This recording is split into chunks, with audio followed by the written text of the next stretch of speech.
For today's headlines, Indian COVID-19 variant detected in the Philippines.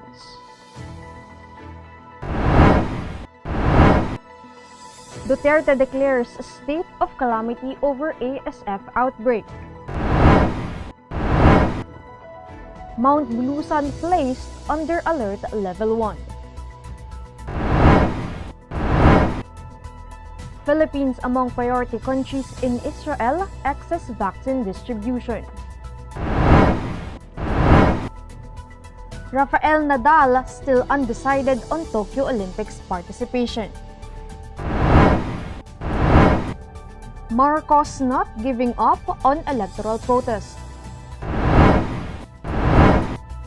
Partly cloudy to cloudy skies, scattered rains seen. Good morning, I am Sandy Locos and you are watching Tribune News on Q. Today is Wednesday, May 12, and now the news. The Department of Health on Tuesday confirmed the first 2 cases of the B1617 COVID variant, also known as the double mutant strain, first discovered in India last year in the country. The disclosure came just before the World Health Organization officially classified the Indian variant as a variant of concern at the global level, after preliminary studies showed that it is more transmissible than other variants. Said 2 cases are returning overseas Filipino workers from Middle East with no travel history in India, according to DOH Epidemiology Bureau Dr. Althea de Guzman. The 2 patients are among the 155 plane passengers who entered the country from April 1 to April 30. Both have already been tagged recovered and currently asymptomatic. President Rodrigo Duterte has placed the Philippines under a state of calamity for a year due to the African swine fever outbreak. Executive Secretary Salvador Medialdea the other day approved Proclamation 1143 on behalf of the President. This enables the utilization of quick response funds to contain its spread. The ASF outbreak has led so far to more than 100 billion peso losses in the local hog industry due to a significant reduction in the country's swine population by around 3 million hogs. The proclamation, which took effect on May 10, will last for a period of 1 year unless earlier lifted or extended. State volcanologists have raised alert level 1 for Mount Bulusan in Sorsogon after recording more quakes and ground deformation on the active volcano. Alert level 1 means that Bulusan is currently in an abnormal condition.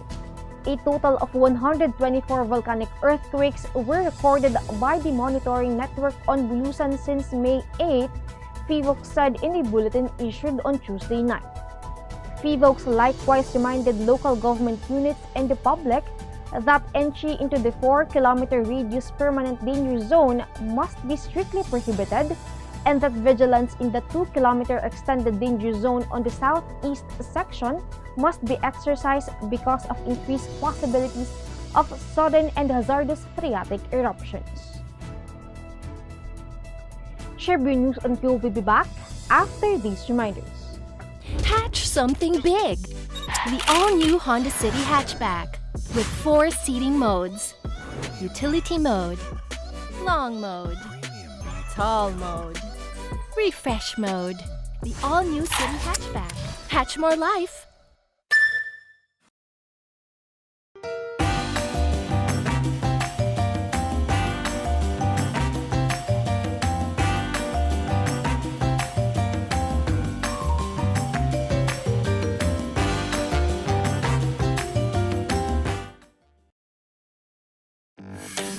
Araneta City, home to the country's first indoor shopping mall, the world's original Thrilla, and the first ever Bini Bini pageant. Now a place for your first win, your first catch, your first home, your first big break, your first date, and even your first love. Araneta City, the city of firsts.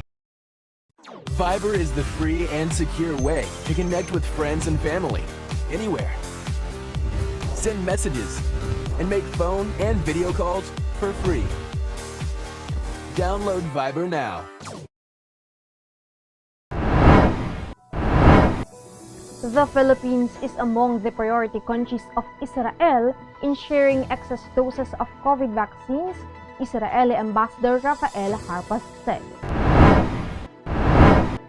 Speaking at an episode of Daily Tribune's Straight Talk, Harpas assured the country that it is high on the list of nations to receive coronavirus jabs once issues on the sharing are resolved.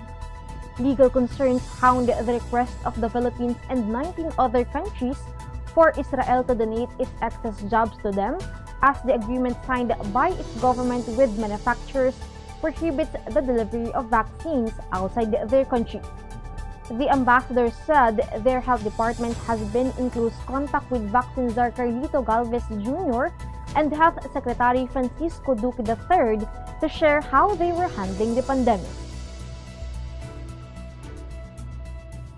In sports, world number 3 Rafael Nadal is latest top tennis player to admit to still being undecided in the Tokyo Olympics, which opens shop in July.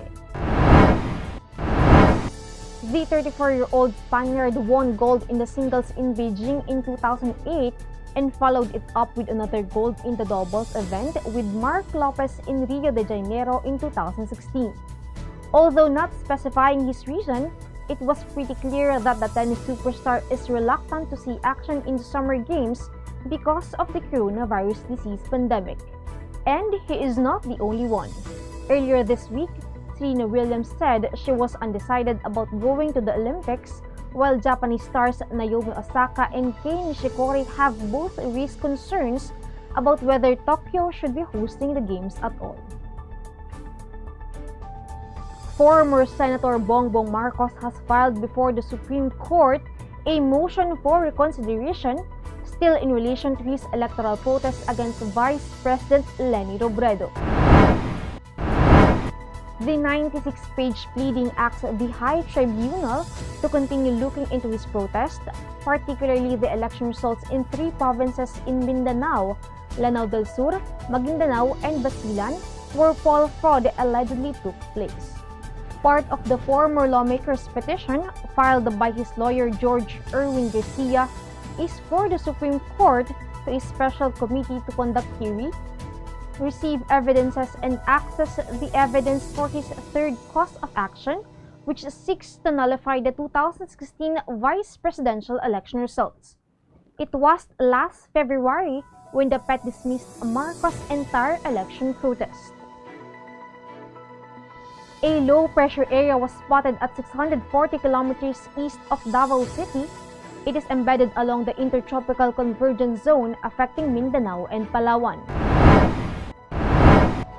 Meanwhile, Metro Manila and the rest of the country will experience partly cloudy to cloudy skies, still due to prevailing easterlies. Localized thunderstorms may bring possible flash floods and landslides.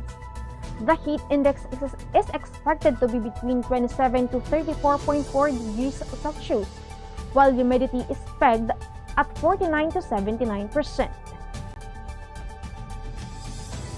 That wraps up the stories this morning.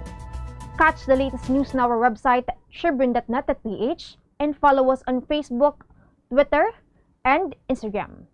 Subscribe to our YouTube channel, Tribune Now.